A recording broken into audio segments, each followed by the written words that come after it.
Now, this is an absolutely hilarious video from a weirdo named Lis Smith. You guys may recall Lis Smith because she's actually the former spokesperson of the now defunct Pete Buttigieg campaign, which then pivoted to endorsing Joe Biden. So, again, this is really interesting stuff, and I want to get into this, but I'm sure you guys know who Travis Scott is. Obviously, he's a rapper, but he's more of an artist than a rapper. Honestly, he's more seemingly interested in making more sonically pleasing or sonically interesting music. But he had this very well known concert inside of Fortnite, and I actually briefly watched a video of it. It actually looked pretty cool. But he had this Fortnite concert. It looked like a massive success to me. He got a bunch of streams in exchange and all this stuff. But there's an interesting strategy that the Pete Buttigieg campaign, or now she's native to the Pete Buttigieg campaign, but she's sort of pivoted to the Biden campaign. But check this out. This is hilarious. Stephen Smith, who had worked, did digital work for Pete Buttigieg, cited the other day how, Travis Scott's takeover of Fortnite and how that was a really creative way to think about it, that if we could do that with Joe Biden, Joe Biden projected against the Grand Canyon, that might be a little bit ambitious, but we could have exclusive.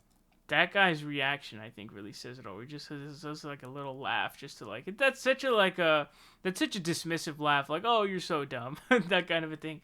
It's so hilarious. So what they want to do is they want to do what Travis Scott did, where it's like in the game there's like this big projector of Travis in the game. They want to have it instead at the convention. Now, I don't know if they're saying that this convention is going to be a non-in-person one, or if they're saying it's going to be in-person, but Joe Biden's going to be there. I'm a little confused. But I'm going to assume that they're saying that, they're doing this under the, prospect that there's basically no in-person convention. They're going to have him, projected on the Grand Canyon, which is really weird stuff, really cringy. It's super cringe, but the thing to really take away from this right here is that it's a really interesting thing just to look at analytically speaking, because you have all these different campaigns who, for the most part, they share the same ideology, or Elizabeth Warren's, or Joe Biden's, especially Joe Biden and Pete Buttigieg and Amy Klobuchar. Those are all exact same ideology, okay? Exact same. But their campaigns are run very differently, and their people have different ideas. So a Joe Biden campaign isn't doing the same thing that a Amy Klobuchar or Pete Buttigieg campaign is. Pete Buttigieg's campaign is trying to market more to young people.